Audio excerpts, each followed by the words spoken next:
Nah, sekarang kita berada di ruangan guru.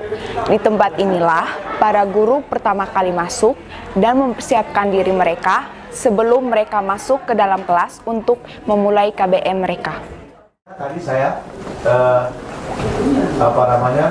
mengingat kembali kepada kita semua yang sudah ditugaskan supaya jangan terlalu cepat itu diisi. Pagi teman-teman. Selamat pagi Bu.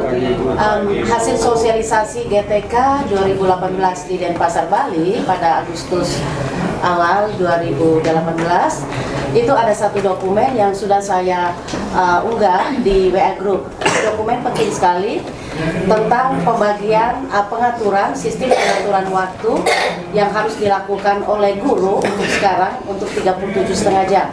Sebelum pukul 6.30 kita harus sudah berada di lokasi sekolah ini.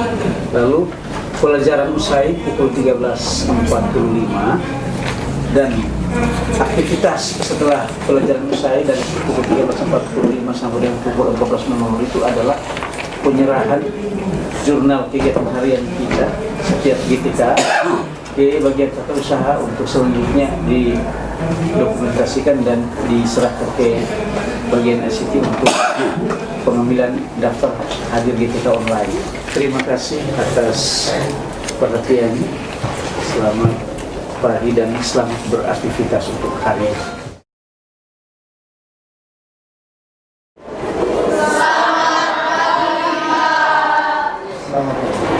Sebelum mengawali pelajaran, kita bersama-sama berdoa mendoakan limpahan rahmat dari Tuhan Allah SWT selalu membimbing kita dalam belajar.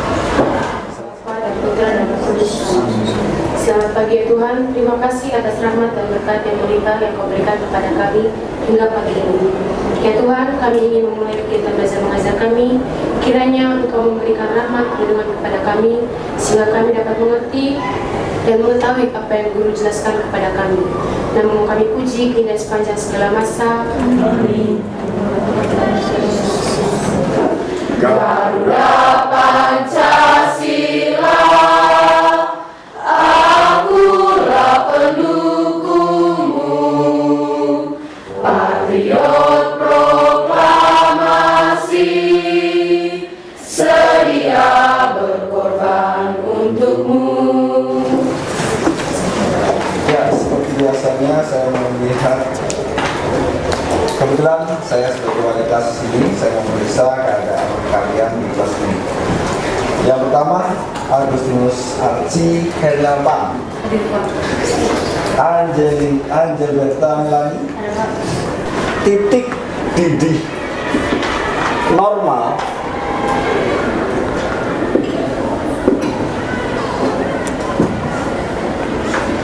air sebagai pelarut air, sebagai pelarut murni, sebagai pelarut murni itu sama dengan 100 derajat Celcius. Sedangkan titik beku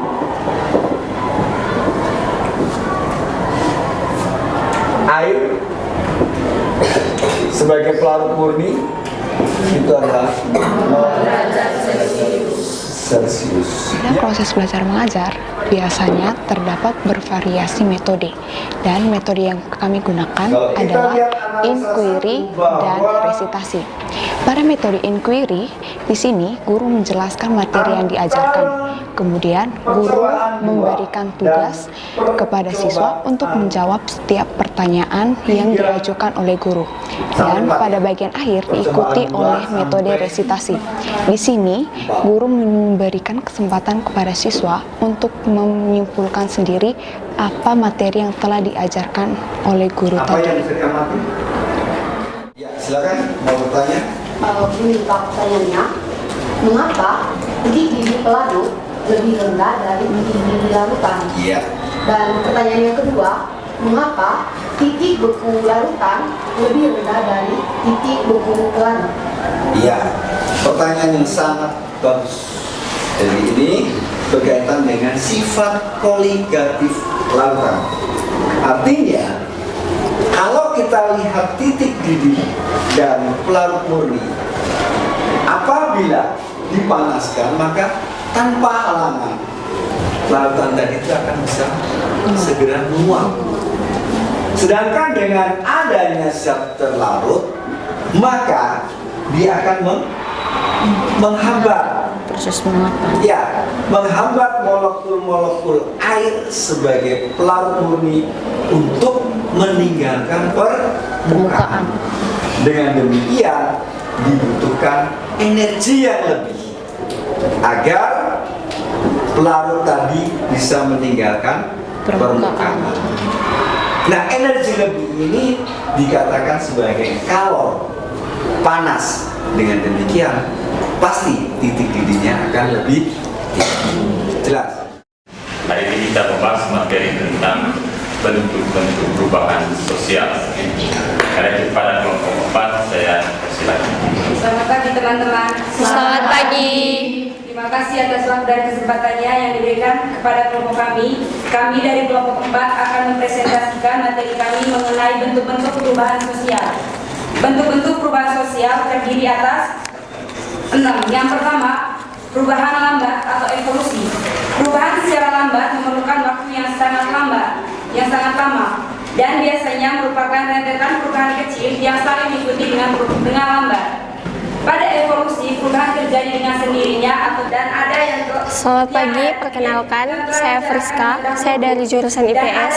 Alasan saya masuk jurusan IPS karena di dalam jurusan IPS itu terdapat beberapa mata pelajaran peminatan seperti sosiologi, geografi, ekonomi, dan sejarah.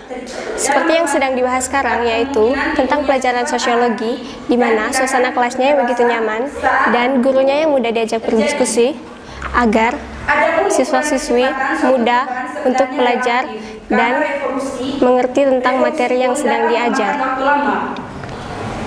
Pada umumnya, suatu perubahan dianggap sebagai perubahan cepat karena mengubah. Siapa kita? Sito! Siapa kita? Sito! We are Sito! Sito! We are Sito! Sito! Kita masuk di bab 2. Kompetensi dasarnya adalah kompetensi dasar 3.2.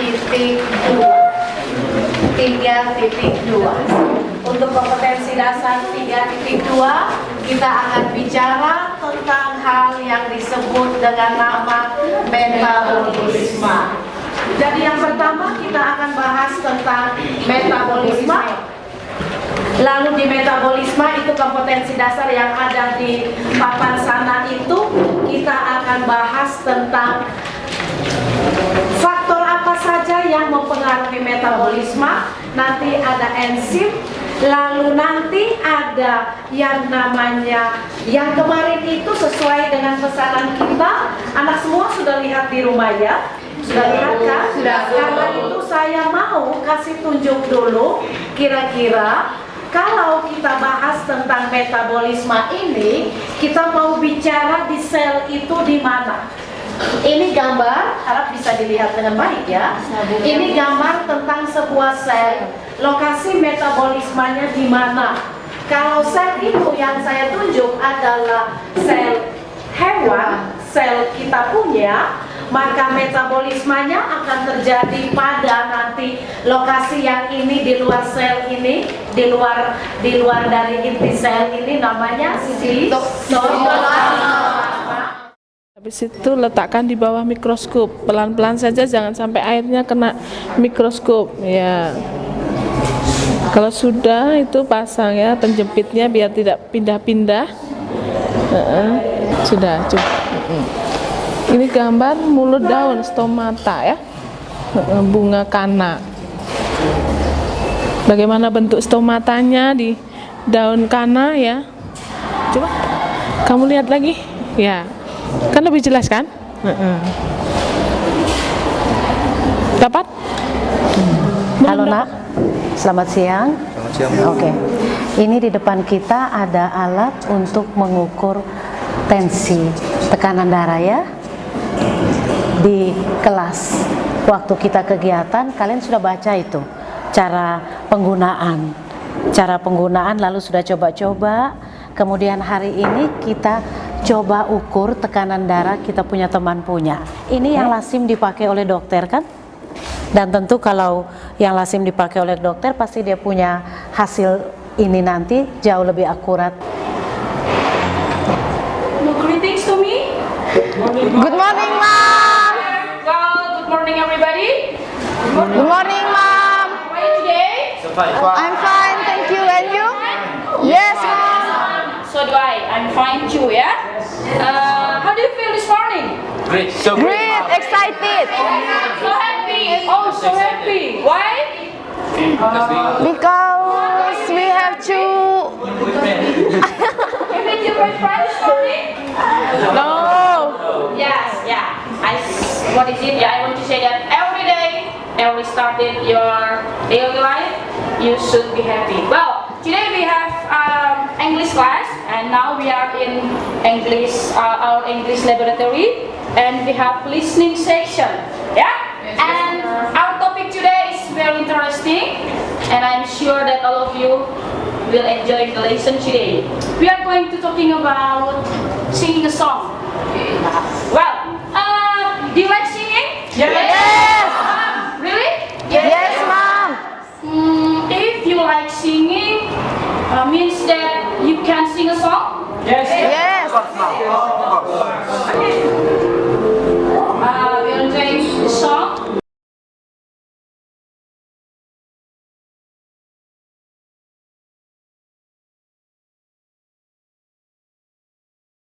Hello, my name is Maria Priscilla Chai Ficaldo. You can call me Vika.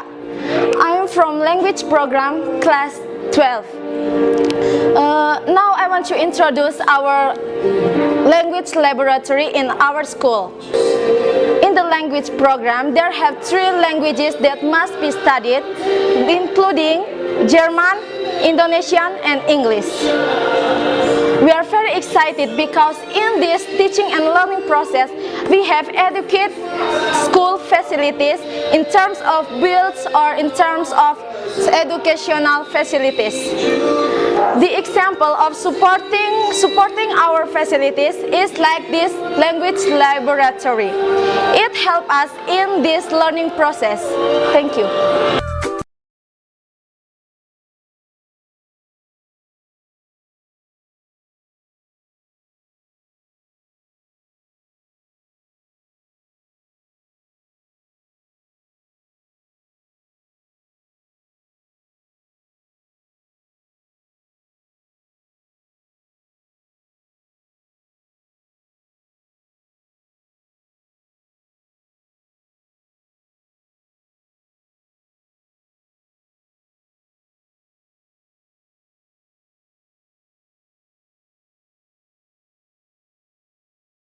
Saat sedang istirahat.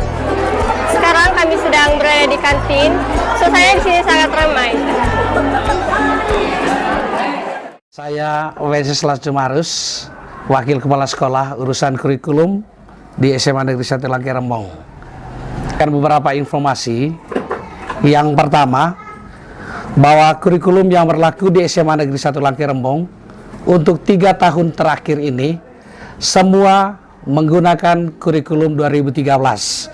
Jadi kurikulum ini mengacu pada Pendidikan Nasional Indonesia, ya, yang tentu punya tujuan mencerdaskan kehidupan bangsa dan membentuk manusia Indonesia seutuhnya yang termuat dalam Undang-Undang Dasar 1945. SMA Negeri 1 Langke Rembong berkomitmen untuk meningkatkan mutu pendidikan dengan lulusan yang terbaik. Ya, dan di sini di SMA Negeri 1 Langke Rembong ini kita memiliki 3 program jurusan, yaitu jurusan MIPA, Ilmu Sosial, dan Bahasa. Selain itu, SMA Negeri 1 Langke Rembong juga membangun kerjasama dengan perguruan tinggi, baik negeri maupun swasta. Jadi kita ambil beberapa contoh. Ada beberapa perguruan tinggi swasta yang buat MOU dengan SMA Negeri 1 Langke Rembong dengan catatan kalau misalkan kami merekomendasikan mereka untuk masuk ke perguruan tinggi yang bersangkutan, maka itu menjadi skala prioritas untuk diterima. Nah, sedangkan dengan perguruan tinggi bahkan sekolah ikatan dinas, kita juga memberikan kesempatan kepada mereka untuk memberikan beberapa informasi terkait sekolah kedinasan, sekolah-sekolah negeri yang ada di Indonesia, sehingga anak-anak kita lebih banyak mendapatkan informasi tentang perguruan tinggi. Dan sebagai makasih kurikulum, karena setiap orang yang mempromosikan atau menginformasikan perguruan tinggi yang masuk ke sini, saya selalu mengingatkan anak-anak bahwa memilih perguruan tinggi perlu hati-hati, status akreditasi harus jelas, Jadi kami memberikan atau membukakan pintu yang selebar-lebarnya untuk mereka, tetapi tetap mempertimbangkan banyak hal, jangan sampai di kemudian hari anak-anak kami mengalami persoalan. Itu harapannya. Jadi kita berharap anak-anak kita bisa diterima di dunia kerja, itu dari sisi kompetensi keterampilannya, pengetahuannya, dan juga sikapnya. Karena arah pendidikan kita tidak melihat hanya dalam satu aspek. Sama halnya dengan sasaran dari kurikulum 2013 ini, bahwa kemampuan yang diharapkan, yang dicapai oleh anak-anak itu adalah kemampuan kognitif, afektif, dan psikomotor.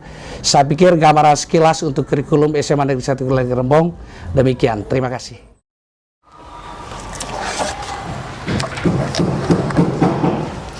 Teman-teman, di SMA Negeri 1 Langkah Rembong juga memiliki fasilitas penunjang belajar. Salah satunya adalah perpustakaan. Di perpustakaan SMA Negeri 1 Langkah Rembong banyak tersedia buku-buku pelajaran. Di antaranya adalah buku pelajaran dari jurusan IPA seperti buku pelajaran fisika, buku pelajaran kimia, dan buku pelajaran matematika. Selain itu, dari pelajaran IPS, dari jurusan IPS juga ada buku pelajaran geografi, astronomi, dan juga sosiologi. SMA Negeri 1 saat ini memasuki tahun yang ketiga dalam kaitan dengan penerimaan siswa baru secara online.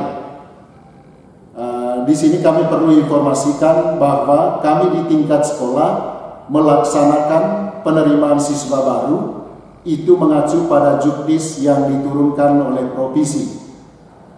Dan di dalam juknis itu juga tercantum sistem penerimaan siswa baru.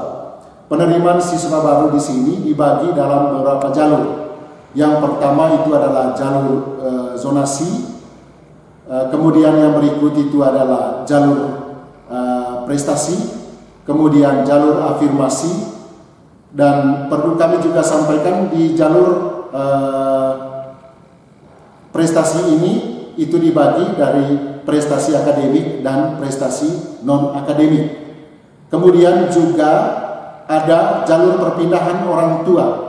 Jadi ada orang tua yang karena tugas pindah masuk ke Kabupaten Manggarai, maka harus dibuktikan dengan surat SK perpindahan.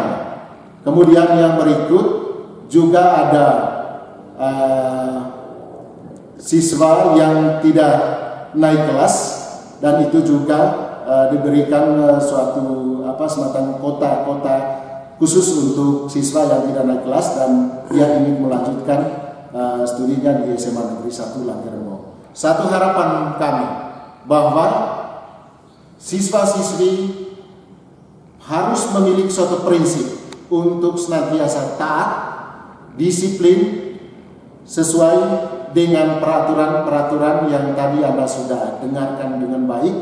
Dan saya yakin bahwa ketika kita semua berjalan di dalam aturan, di dalam lembaga pendidikan ini, Anda kelak akan menjadi pribadi yang baik, yang sukses, dan juga Anda diharapkan sebagai obor untuk menerangi kehidupan kita di hari-hari yang akan datang.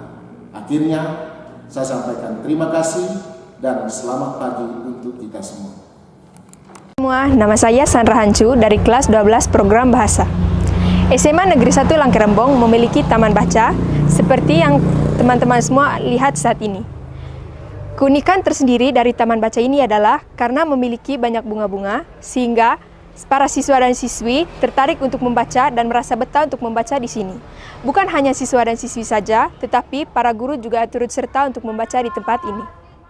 SMA Negeri 1 Langkerembong didirikan pada tahun 1965 yang mula-mula adalah sebuah sekolah swasta yang bernama SMA Swadaya Bersubsidi Ruteng. Sejak tahun 1978, SMA Swadaya Bersubsidi Ruteng dinerikan dengan nama SMA Negeri 526 Ruteng. Selanjutnya berubah nomenklatur menjadi SMA Negeri 1 Ruteng pada tahun 1982 setelah SMA Negeri 2 Ruteng didirikan, dan pada tahun 2010 diubah nomenklaturnya menjadi SMA Negeri 1 Langkerembong. Sejak sebagai sekolah swasta, kepala sekolah yang pertama adalah Bapak Nathanael Jondo, kepala sekolah yang kedua adalah Bapak Yosef Tatu BA, dan kepala sekolah yang ketiga adalah Bapak Dr. Andus Marcel Pedor. Pada tahun 1978 terjadi peralihan dan kepala sekolahnya adalah Bapak C. Ngambut. Sejak dinegerikan sejak tahun 1978, kepala sekolah yang pertama adalah Bapak Mikael Ogos BA. Kepala sekolah yang kedua adalah Bapak Dr. Andus Yohanes Usman. Kepala sekolah yang ketiga adalah Bapak Dr. Andus Silvester Baeng. Dan kepala sekolah yang keempat adalah saya sendiri, Kaliktus Kasih SPD, menjabat sejak bulan Maret 2011 sampai dengan sekarang. Visi dan misi SMA Negeri 1 Langkerembong adalah visinya meningkatkan kompetensi dan mengembangkan wawasan global dalam bingkai budaya dan karakter bangsa serta dijauhi oleh iman dan takwa.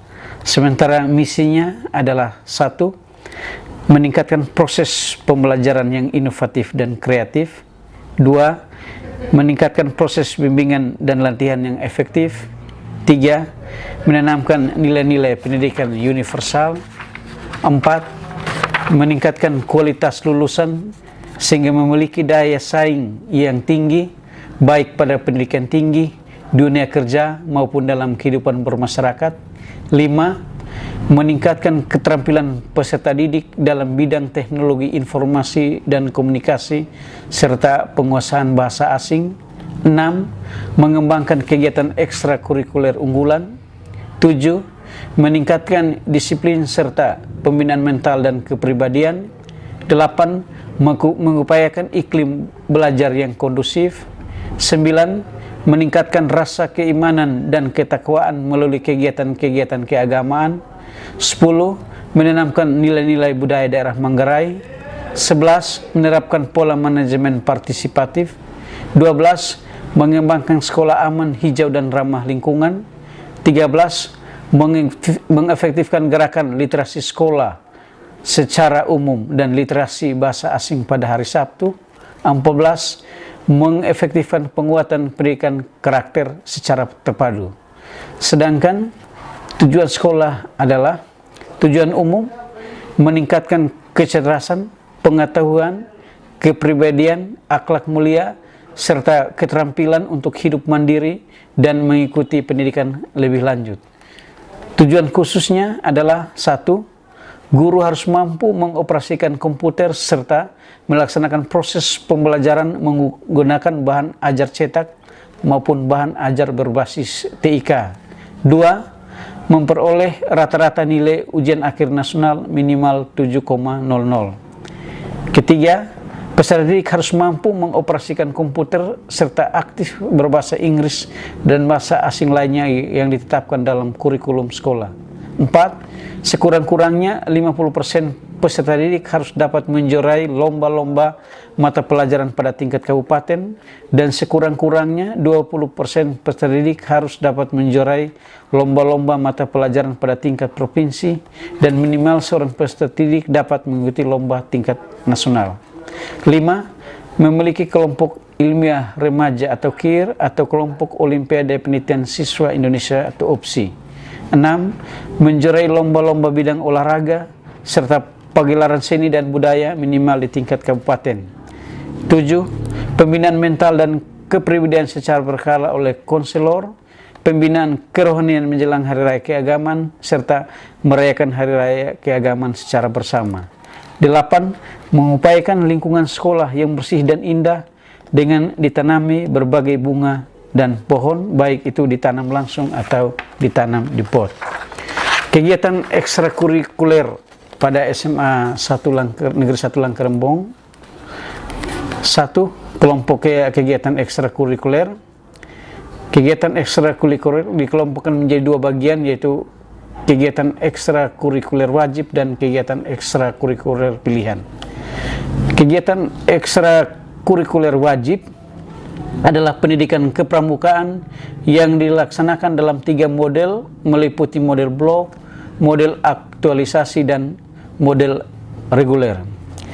Sedangkan kegiatan ekstrakurikuler pilihan terdiri dari yang pertama, kegiatan ekstrakurikuler olahraga, yaitu sepak bola, bola voli, bola basket, futsal, tenis meja, bulu tangkis, dan bola takraw. Yang berikutnya adalah karate, kempo, taekwondo, dan pencaksilat. Yang berikutnya adalah atletik dan catur. Yang kedua adalah kegiatan ekstrakurikuler seni, itu seni musik, suara, tari, peran, dan media, meliputi band termasuk piano solo tunggal, drum band atau marching band, orkestra, paduan suara termasuk vokal solo tunggal, dan angklung. Yang berikutnya adalah cheerleader, modern dance, traditional dance, dan teater. Lalu jurnalistik, majalah dinding, fotografi, dan sinematografi.